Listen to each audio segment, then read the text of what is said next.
Oh my gosh, y'all, listen, episode 2 is gonna blow you away. Just be ready, okay? Because the coach, the counselor, and the nurse have come together to provide you with some insight, honey. Listen, it doesn't matter if you're male or female. You don't wanna miss Coach Tia Crockett, Nurse LaTonya Smith, and your girl, your host, Lisa Sunshine, in this episode. Listen, make sure you have your journal and your pen, and you may need a Kleenex. I'm just saying. Don't miss this episode. Like, subscribe, and share while you wait. See you there.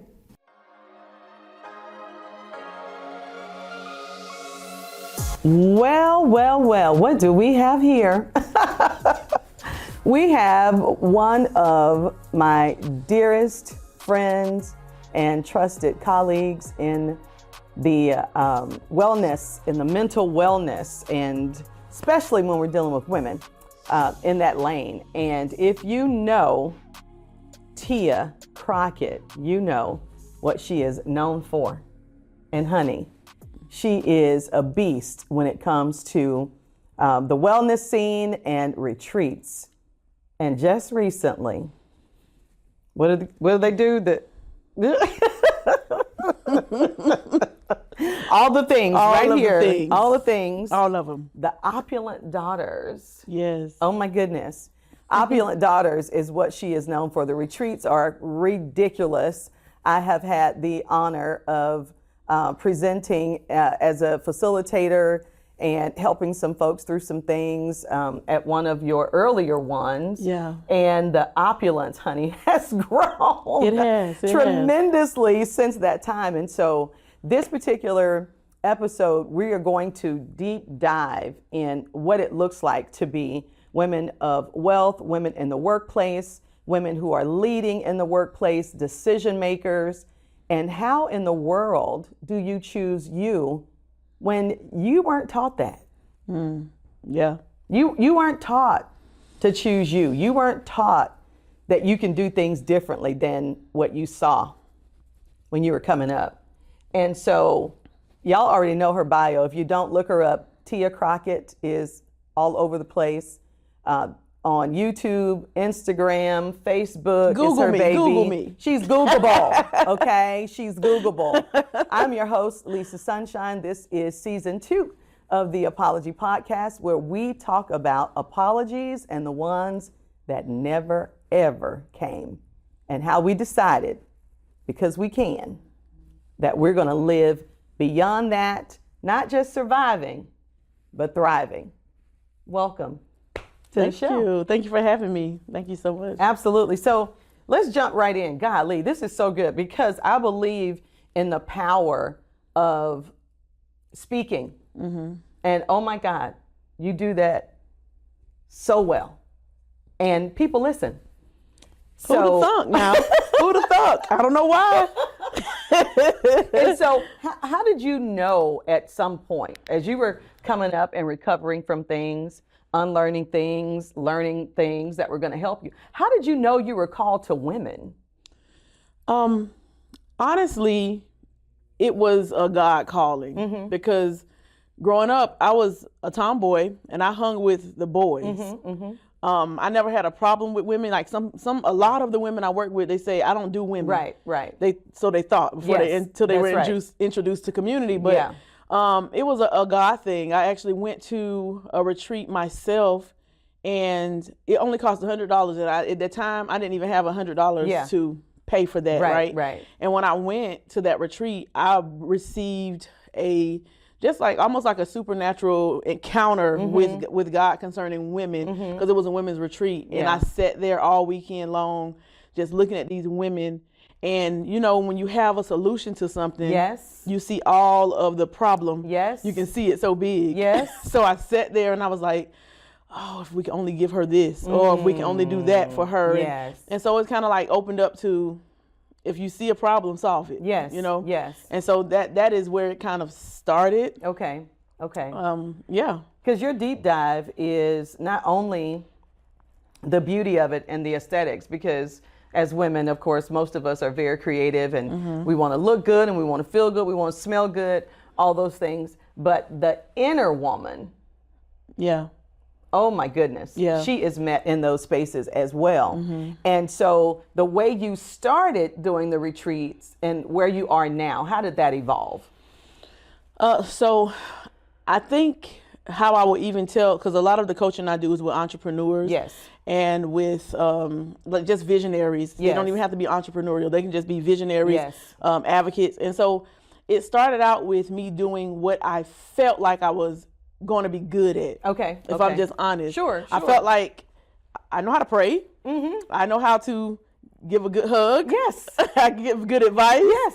So it kind of started with where I was comfortable, which is even the mode I go into with people as I'm teaching them to go branch out into their vision. Yeah. Like start at that low hanging fruit. I know people like to tell us don't pick the low hanging fruit, but I'm telling you, that, but I believe in it. I'm telling you right now, that low hanging fruit is what gave me the confidence to, okay, if I can do that, then maybe I can do this. Because your consistency comes with practice. Yeah. And the more you practice, the more you do a thing, the more confident you're going to become. Absolutely. Because you're seeing outcomes in real time. There may be people who may be slow on the uptake. Yeah.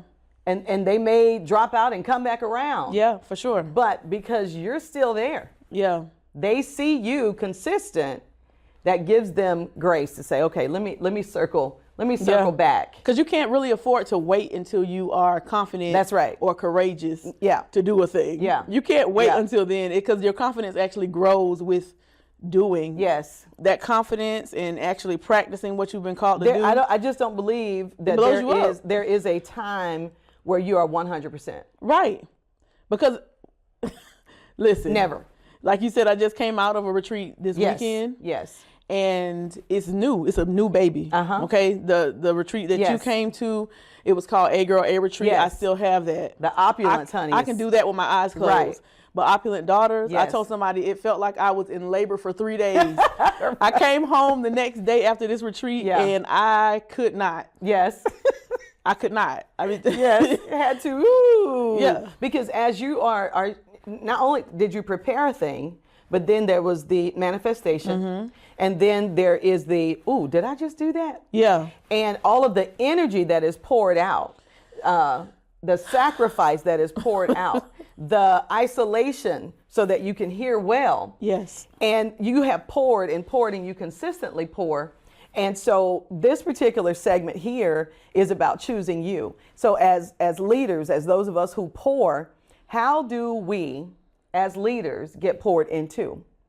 How do you choose you when you have been told all your life you're the sacrificial lamb? You're the one who's going to make the sacrifices, or you're the one, you're going to be the first one. So you go on. We're going to cheer from you. We're going to cheer for you from over here, but you know, going on. So you have to find people, but not just people, but places that you feel safe. Yeah. And opulent daughters, A Girl A. Yeah. You grew that thing from this baby of knowing, oh yeah, I'm good at this, to, oh, wait a minute. This is so good that I'm going to invite her and her and her and her, because you are developing leaders Yes. to be more confident, not just do a thing, but be it. Yeah. What does that look like? That's a different thing. So first of all, you just said a mouthful when you said, don't just do it, be it. Yes. So the first retreat that I did was not even so the first retreat I did for women, you were there. Okay. It was the one I did in my own home. Yes. Yeah. Oh, yes. And so me and Deborah, my good friend, we decided that we were going to gather women that we wanted to honor. And you were on that list. Yes. And you came with, I think it was like 9 other women. Yes. And on that day, something was so confirmed to me in that day. I gave you all like these worksheets. Yes. And strategically I placed these questions about what your children like, what do they like to eat, where do they like to go, what makes them happy, what are their hobbies, and I went through all of that. Yes. And then we got to the other side of it and asked the exact same questions. Yes. But about the women themselves. Yep. And they realized that it was so hard. So good. It was so hard for them Yes. to answer those questions. And in that moment, I realized, whoa, this is really needed. Yes. Beyond even what I knew. Yeah. And so what it looks like is becoming instead of just doing. I had this book that I wrote, the Do Well Daily Devotional. Yes. And we were doing all of the things. Yes, and it was amazing. But I would notice that when the coach, when I wasn't there, the women would revert back to fear or hiding, right? Yes. And I'm like, what is going on with this? And the answer was because they are doing all of the things, but they have to become the person who can really do the things, right? So they can have the stuff. Yes, it's a be do have. And so when we are raised in that conditioning, you know, serve, help, and not including ourselves, it is, to me, it is so demeaning to the individual. And when you have the realization, you're looking at this worksheet on one side about the kids, the husband, family, whatever, all the questions have been answered. But when you flip the script, and these women cannot answer these questions for themselves, it speaks to a problem you're solving. Which is my next question. Why do you believe folks are paying money to get away, get the outfits, get the spirit lined up, you know, all of that, get all the things, and they are choosing themselves? Why do you believe that's happening now more than ever before? Look, we are exposed to so much nowadays, right? We're exposed to therapists left and right. We're exposed to think pieces on social media. We're exposed to all of these things. And now I believe that people are realizing, hey, this is not healthy. This is not okay how I've been. And then also sometimes you don't even want to experience something if you're not exposed to it. That's true. I believe it's the exposure that we're getting and the education that we're getting here, there, and everywhere, just little bits and pieces that are it's causing people to say, me too. Yes. Me too. I want some of that too. I matter too. You know? Yeah. And they are buying the outfits and paying the makeup artist and doing all of the things that they're supposed to be doing. They're doing all of that. And I think it is because they want to make sure that they experience the fullness of themselves before they leave this earth. Yeah. Like they want to see it. And what does it mean to you, ladies, if you're choosing you for the first time, say within the past year or so, maybe even 2, if you are dealing with unlearning behaviors that did not work for you and learning behaviors that do work for you, I want you to put a heart in the chat. I want you to let us know where your mind is, where your heart is, because choosing you is, to me, the most beautiful thing, because otherwise, when your children raise up, and if they mimic your behavior, but you haven't chosen you, what is it? What's it all about? What's that all about? Right. What's that all about? And so, if you are mimicking or living that lifestyle where, you know what, I'm going to get away for the weekend. I'll see you when I get back. No, mommy, I don't want you to leave. No, this is for mommy. This is for mommy. This is good for me. I'm resetting because I pour and I serve and I offer and I help. And this particular time is for me. And so, but one of the major answers that's coming from what we do out here in these streets is answering the question, what are you healing from? What happened? What happened? What happened to you? Who owes you an apology? And will it be necessary for them to offer you this apology before you can move on? Or will you choose? Will you choose you and understand that you are well able to heal whatever is hurting? Or are you going to continually give these folk this superpower and authority over you so that you are limited for the rest of your days? Which one is going to be? Which one? Which one? Which one? Which one? Which one? Is that your? Okay, we're going to pause for a moment. So can you put that on D&D? Yeah, I can. I was That's what I was saying gonna wait earlier. till we went off of the live. No, because it's coming up, baby. It's coming yeah, up. Yeah. Are we about to leave him? Oh, No, we about to leave the I'm live. just saying it's coming up on the mic. So y'all, listen, we're live. And so Tia hard-headed. She did not put her Look, phone I on thought I D&D. did. I thought I did, and they blowing me up like it's so important. She didn't put her phone on D&D, y'all. So, and so, but anyway, really quickly, what I want to do right now is a very, very quick exercise. For everyone who has tuned in to IG Live, what I want you to do right now, and Tia, you're going to help me, okay? Right now, what I want you to do, whether it's on your phone or if you got pen and pad, because I know the folks watching, I know they got their pen and their pad. I know they do. They do. Okay, so in this very moment right now, I want you to name what hurt you and who hurt you. Name it right now. Write it down. Write their name. Write what happened. Write who did it. Next step. Coach, what would you add?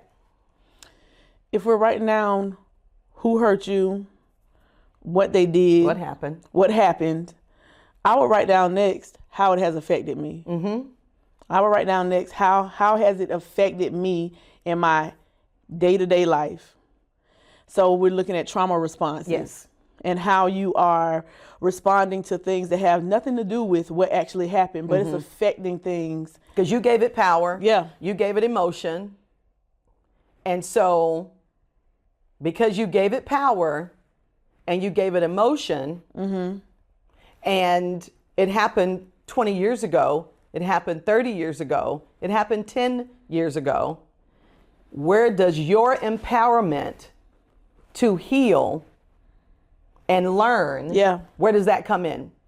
Personal authority is my jam. That's where I am, and I'm going to stay there until otherwise known, okay? How often do we wait on the coach, the speaker, the doctor, the medicine?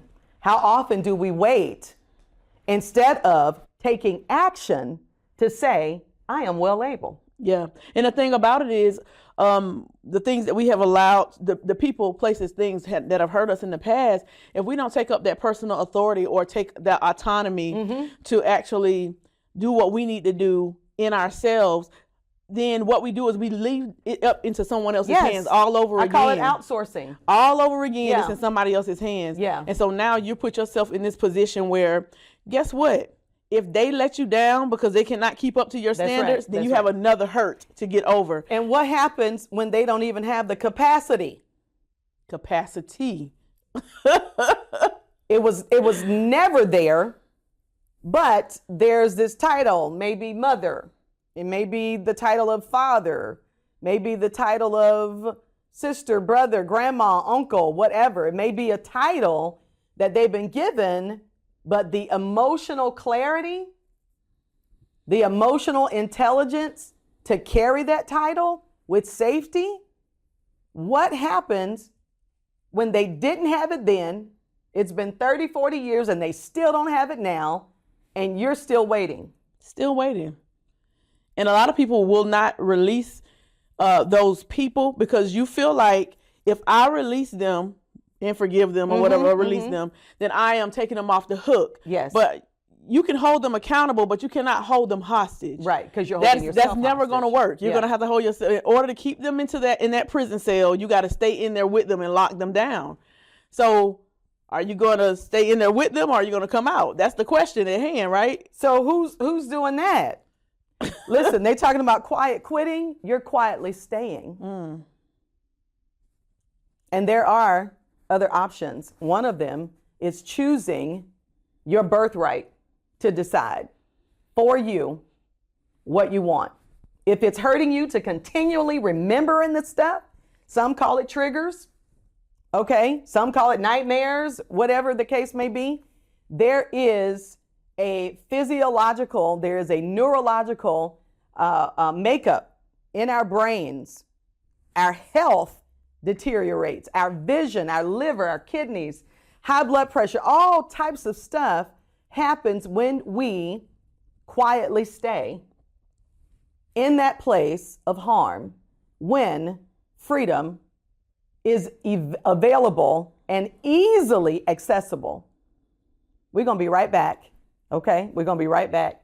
We're going to pause real quick, but we're not going to pause over here. Okay? We're pausing over here. So let's figure out how we're going to do this.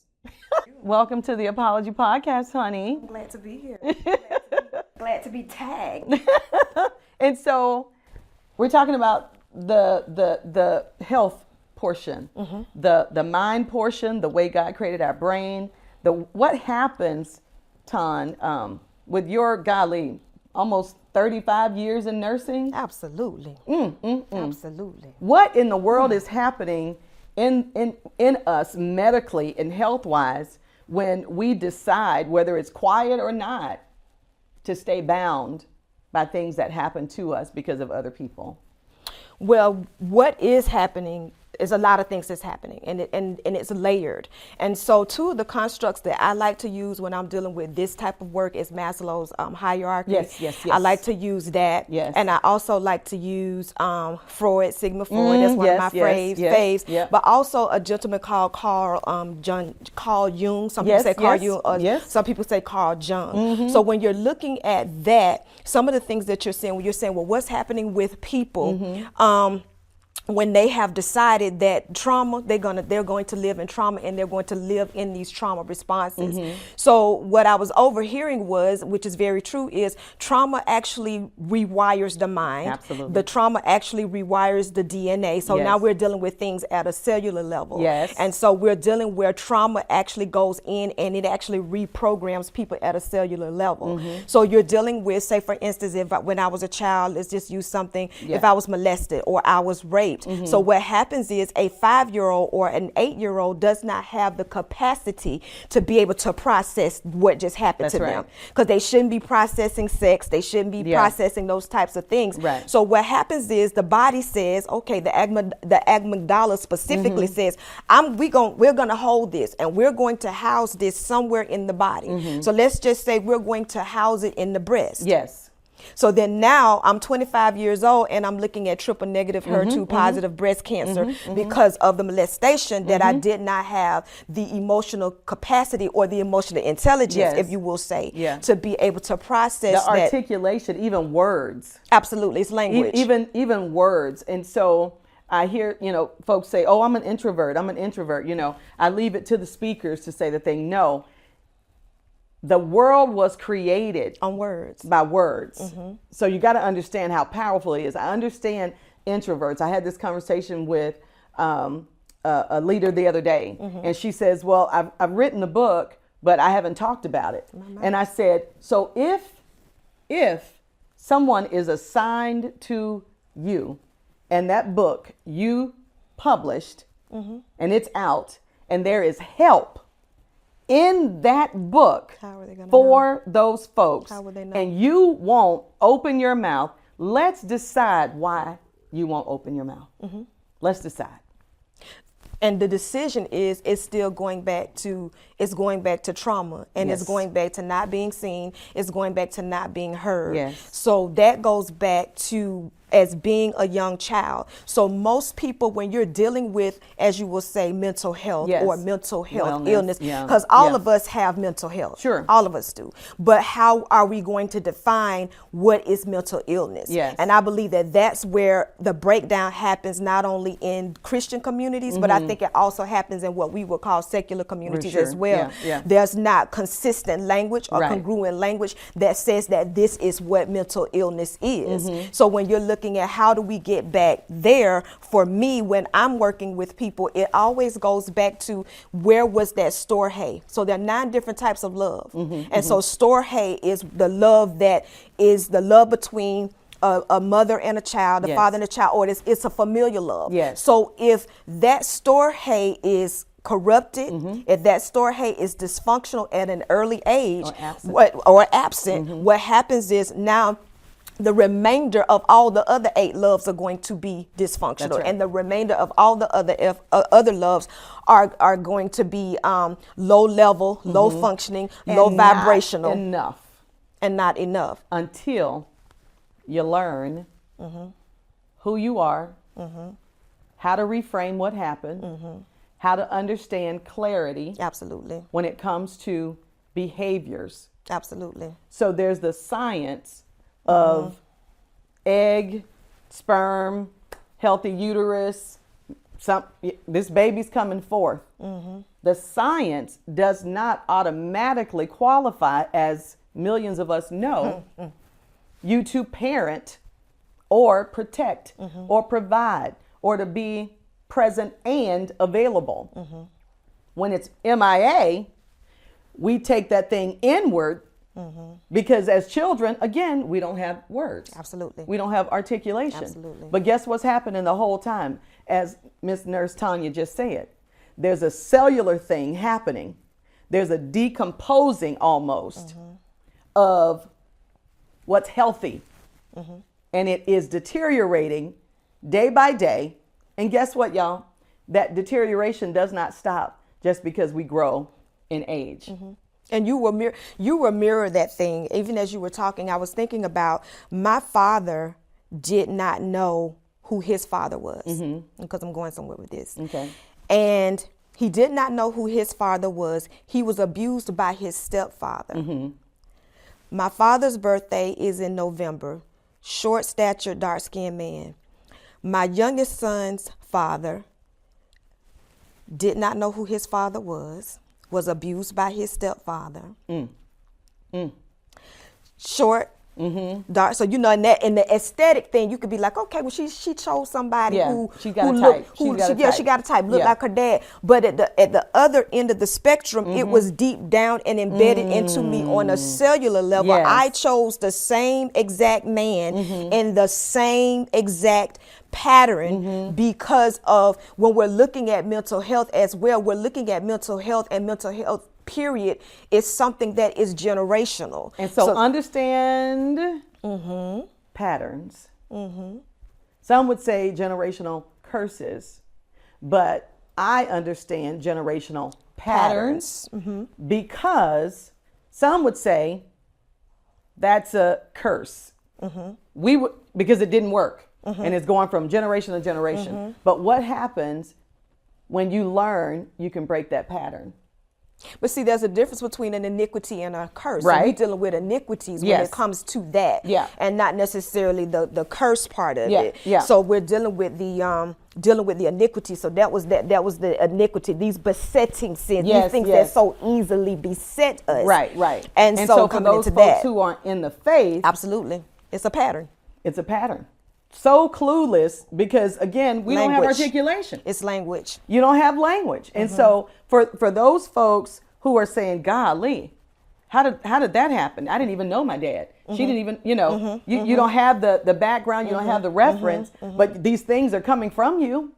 There's things happening. And so how do we heal totally if we're not including our mental? So for me, when I define mental health, wellness, I'm talking about just when I define wellness. So when I define wellness, that is everything in alignment. So that's mind, body, soul, spirit. That is even physical. That's everything in alignment, because there's a book called the Body Keeps Score. Yes, ma'am. And another one that I like as well is called Hung by the Tongue. So basically, what is here, it's what's going to be manifested in the body. So these are the things that we know. Now, if you're not in the faith, we just think, well, this is what it is. This is a medical thing. It's going to be what it's going to be, and this is how we're going to do it. Or my grandmother dealt with this, or my great-grandmother dealt with this. So it just stands to reason that I would too, because I'm from them. But I think the importance of, you just mentioned, I believe the something that was just hosted was the opulent daughters. The opulent daughters. That's very important, because the healing process really is coming through from community. And that's where healing is coming from, community, because the reality of it is not every everybody's going to go to a therapist. Right. Neither does everybody have insurance That's right. to be able to see a therapist. That's right. I remember I was diagnosed with bipolar disease in my early 20s. And so my mother said, oh, you can't go to the doctor because now you're going to be labeled. Right. You're going to have to carry a label. Yes. So because of that, I never went. I've never taken medications Right. for bipolar disorder. Right. And so so it is important to have community. And what community does in the healing process for the overall wellness, because when we look at Maslow's construct is that we're dealing with people or a person who has unmet needs. Yes, yes. So they have an Yes. unmet need, whether it is, so you're coming in at that broad base of that triangle or that pyramid. So the unmet needs of, do I feel safe? Yes. And this is where it gets a little tricky, because if a person doesn't feel safe, how do you expect them to find purpose? Right. You can't find purpose Right. if you don't feel safe. And I Yes. believe that that's a conundrum, because we've been teaching in the body of Christ or in churchdom, Christendom, we've been teaching that, where you're going to find purpose in this hard place. Right, right. And you may find purpose in that space, but it's going to be dysfunctional. Yes. And it's going to be corrupted. Yeah. And so we have to begin to create new frameworks, which involves language, Yes. to bring about the healing. So the first thing that people really need to do is they need to look at community and how do we build these communities such as you have and such as Tia has built. The other thing is you have to disarm those defense mechanisms. Yes. And that's what's happening, because if you're in defense, Yeah. then you're You're still in fight or flight. Yes, and you will depose or you will employ unhealthy coping mechanisms. Yes, So yes. if you stay in defense, that's why I like the scripture. It says about the Jericho walls, and it says that Jericho, that the thing of it is, nothing, it was shut up, so nothing could get in, Right. but nothing could go get out either. That's right. That's right. So if most people are so walled off, and so that's why I like Maslow's once again, because it's dealing with the layers of people. Yes, And yes. then Carl Jung, we have to look at, once you come into community, what does community do? Community gives you relevance. Community gives you value. Community gives you esteem, but it also allows for you to dream again. Yes. Because the reset, because Jungian theory says that dreams are a reconciler of the soul. Yes.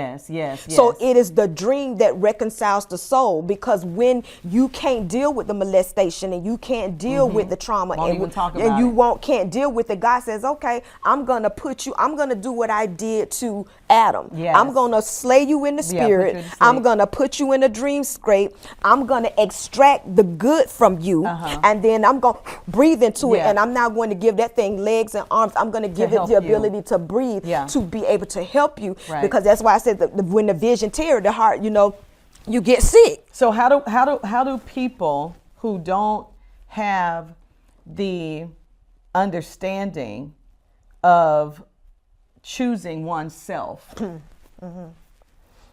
The herd culture says this has always been this way in our family, and if you go this way, you're going to be ostracized, you're going to be talked about, you're going to be criticized. And so if they need safety more than they need freedom or perceived safety, connection, that connection, what they know is what they're used to, right? And so it's not healthy. It's what they're used to, but it's not healthy.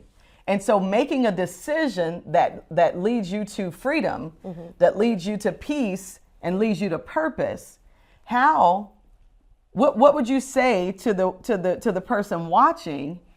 They know they need to do something different. They know it's time. They have the resources.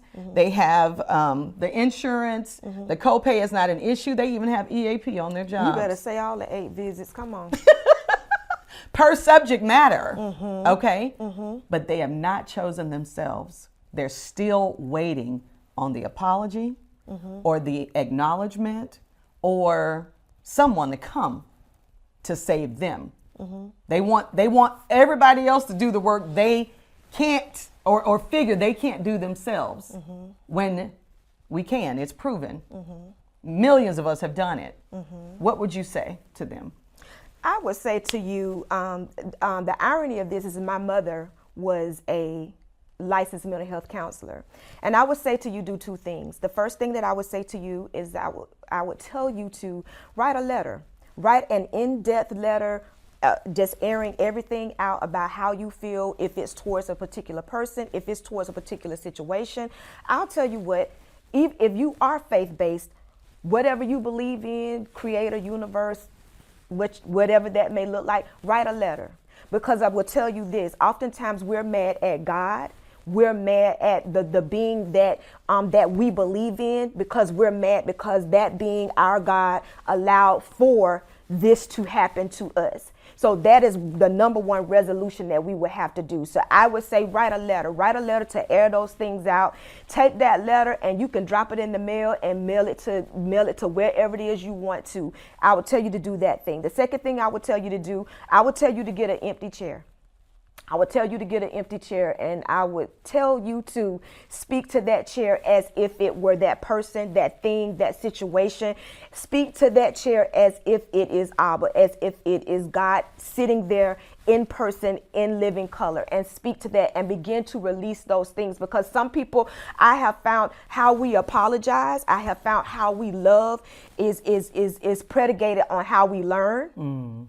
And so some people are visual, some people are tangible. So you may need that tangibility and that visual aspect of being able to release. And those are the things that I would tell you to do. But you have to understand this, you are in the middle of becoming. In the middle. You are in the middle of becoming. When you get to the place where you say that I am choosing myself over all things, you are in the middle of becoming. So right here in the middle, this is where you choose you. This is where right now, while you're listening to me, that you're going to pick up the phone and you're going to get your insurance card. You're going to do the thing in the next 30 minutes. You're going to call Miss Lisa and say, I did it. I scheduled my first therapy appointment. I did it. I scheduled my EAP appointment. You're going to do the thing that's going to be able to move you forward mentally, emotionally, physically, and to bring a total alignment to your life with for the unmet needs. Because the A word.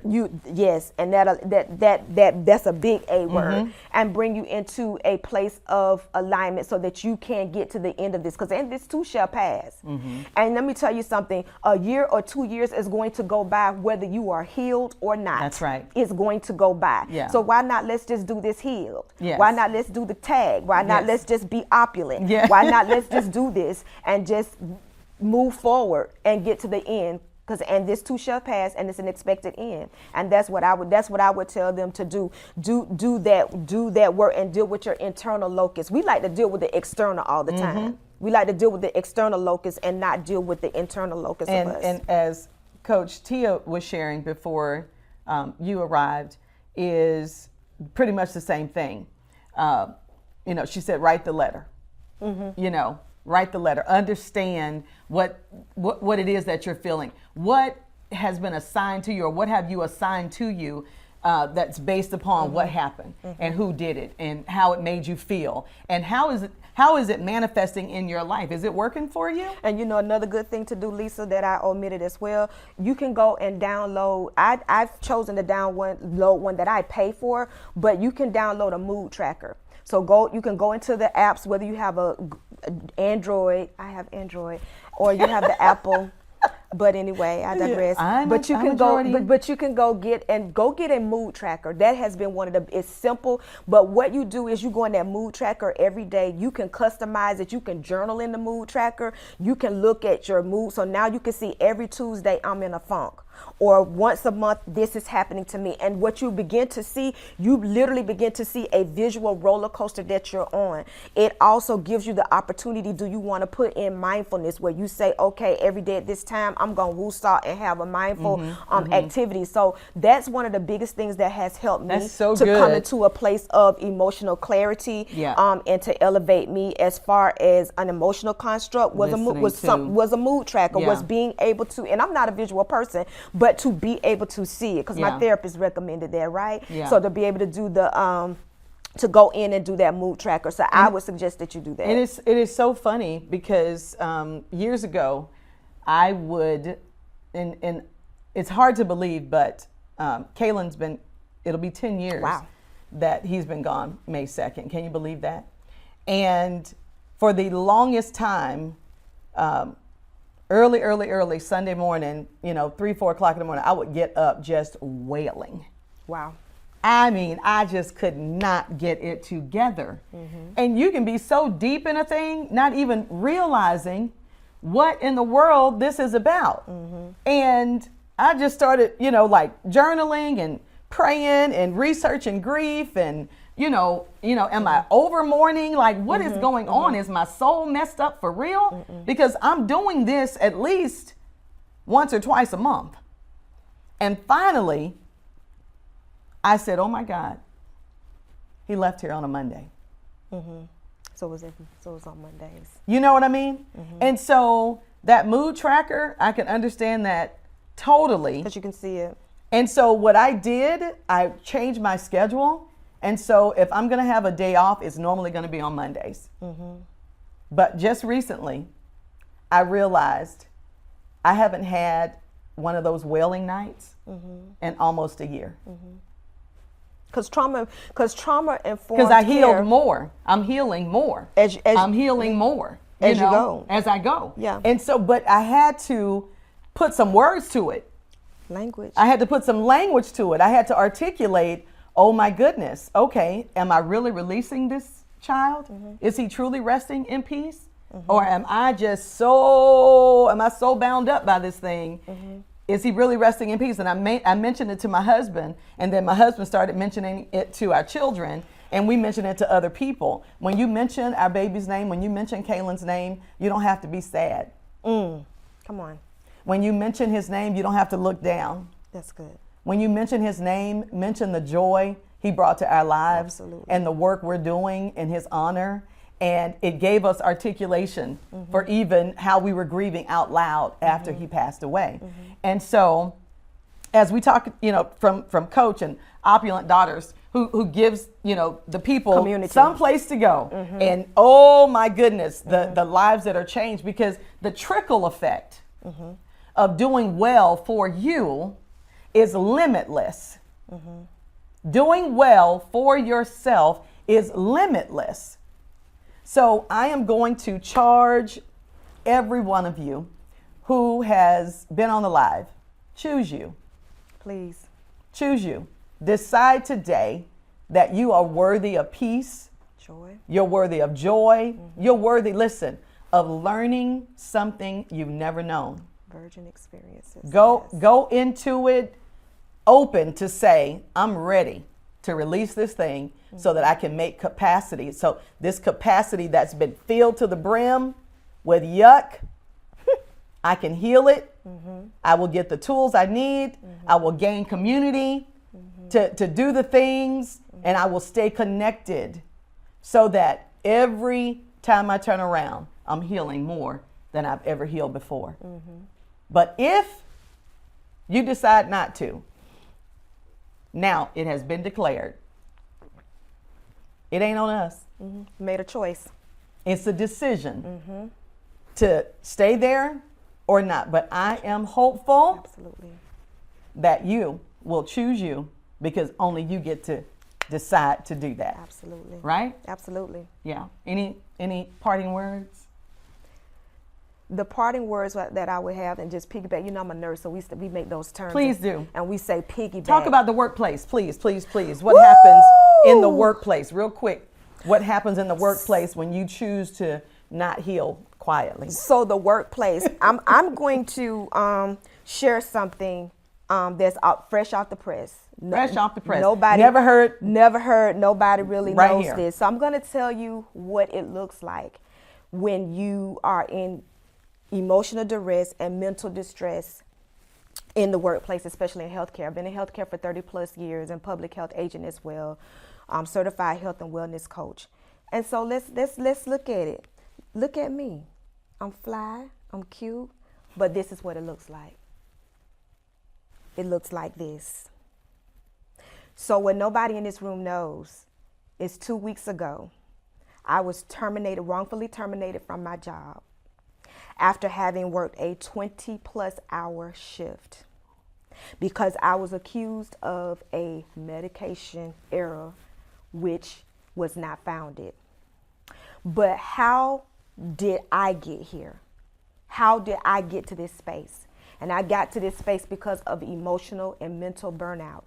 As a high functioning leader, and you're going to work and you're functioning and you're doing the things, but not doing what we just told you to do, but not choosing me first. So guess what? God had a way of saying, if you won't choose you first, I'm going to position you to choose you first. And so this is what you have to understand.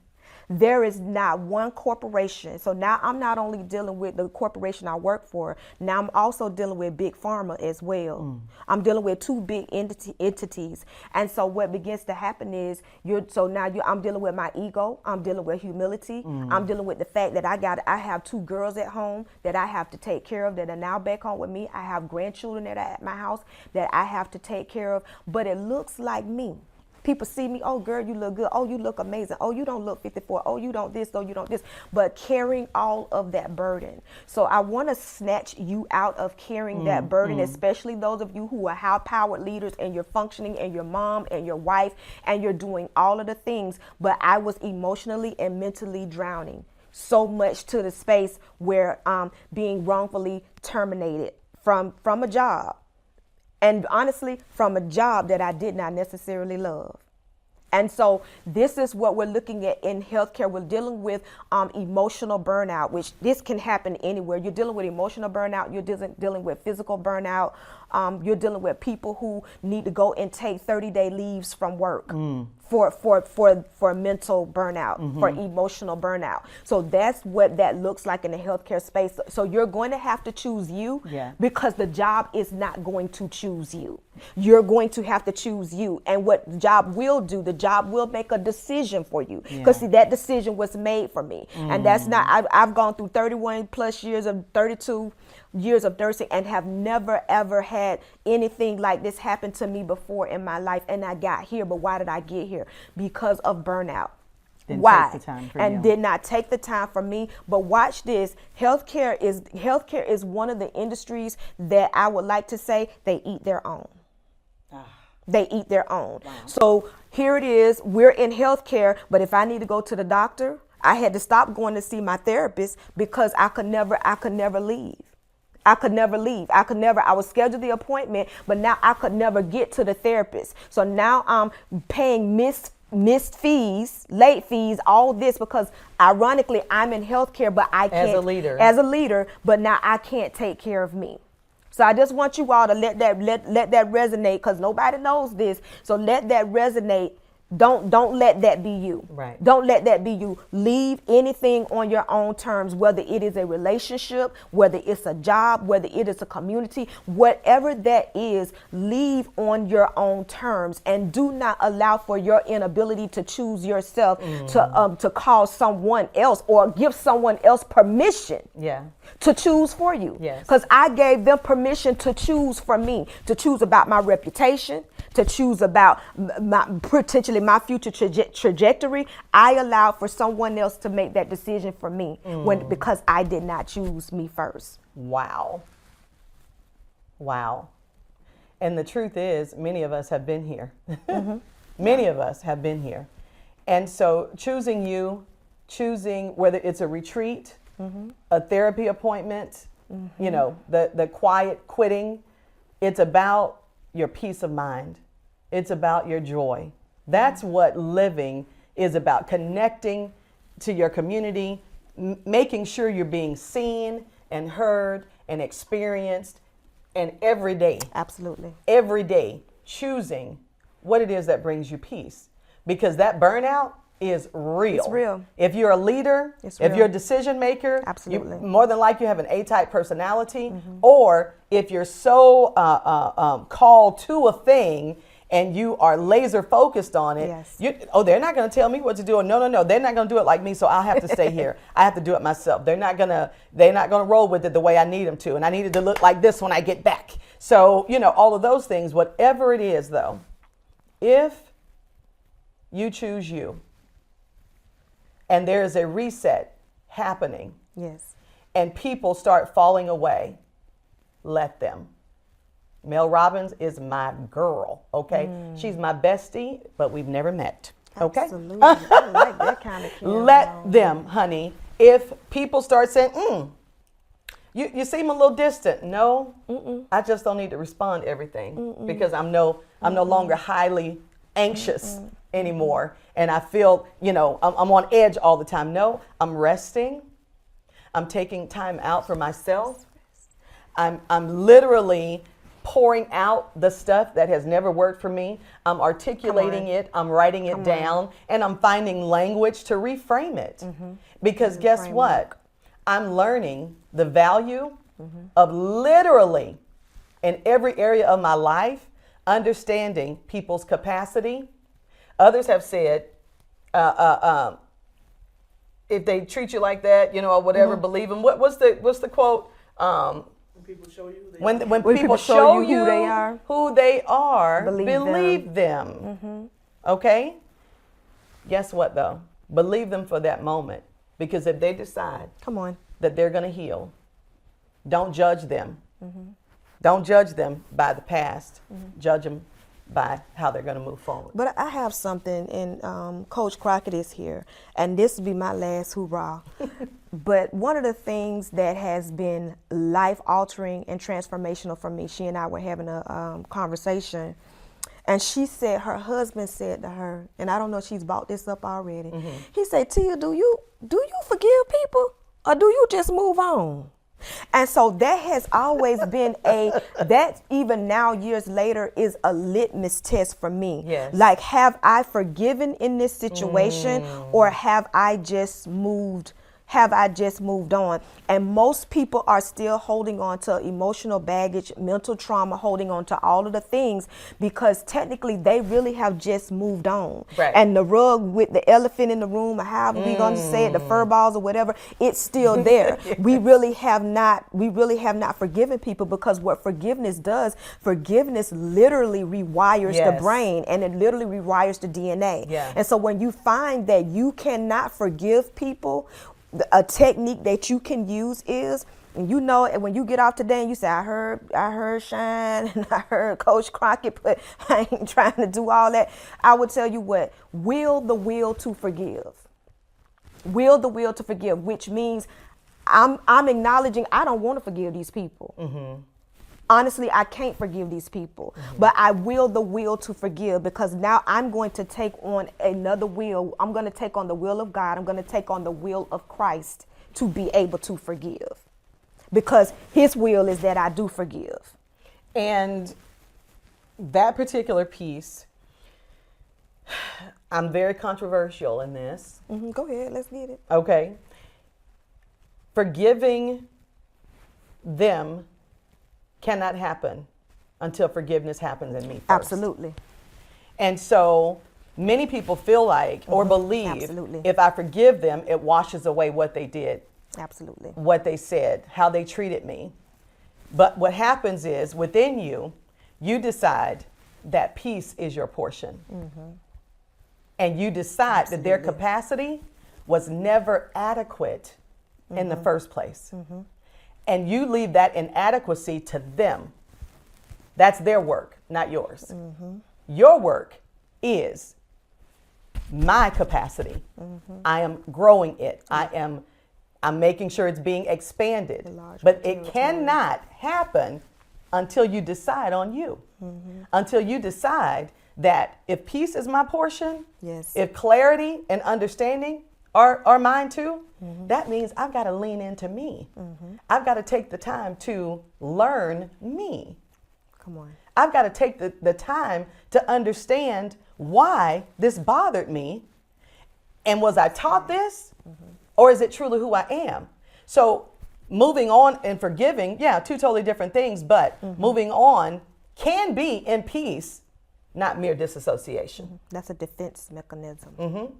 So disassociation is I've got to survive in this moment, whatever I need to do, that's what I'm going to do. But if it becomes a habit, you are the first hurt one.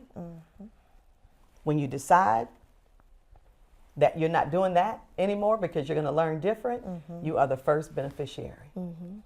What a gift. What a gift that keeps on giving. Yes, it does. It does not end if you continually choose you first.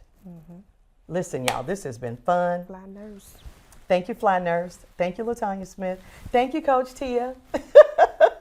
This has been different. I wanted to go live and do this and wanted to try something different because it is rare that we are able to get together. And so I said, well, let's put some work in. I know they're going to work. I know they will work. Okay. Put some work in. And so coming together here on the podcast and on Instagram Live, this live will go away, but this episode will not. So this is episode 2 of season 2 of the Apology Podcast, where I make sure I do everything I can to make healing binge worthy. Thank y'all for tuning in, and we'll see you next time. Tagged.